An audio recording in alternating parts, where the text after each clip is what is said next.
দাড়ি পাল্লা দেখো হামিদ ভাই নিয়ে এলো, দাড়ি পাল্লা দেখো আনোয়ার ভাই নিয়ে এলো, দাড়ি পাল্লা। ইনসাফ, কল্যাণ ও মানবিক বাংলাদেশ গড়ার জন্য দাড়ি পাল্লার কোনো বিকল্প নেই। আমিরে জামাত আসছেন, কক্সবাজারবাসী আমিরে জামাতের বক্তব্যে উদ্বেলিত হবেন।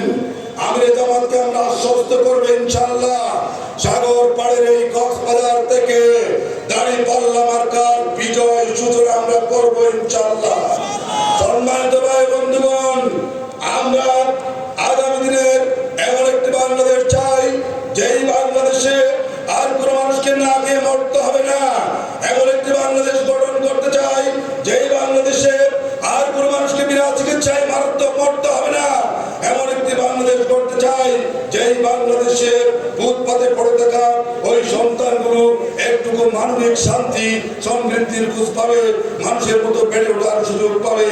সম্মানিত ভাই বন্ধুগণ, 54 বছর আমাদের পাশ থেকে অতিক্রম হয়ে গেছে। আমরা আর তলাবিহীন ভিক্ষুকের জাতি নয়, আমরা মাথা উঁচু করে দাঁড়াতে চাই, স্বাধীনতা সার্ব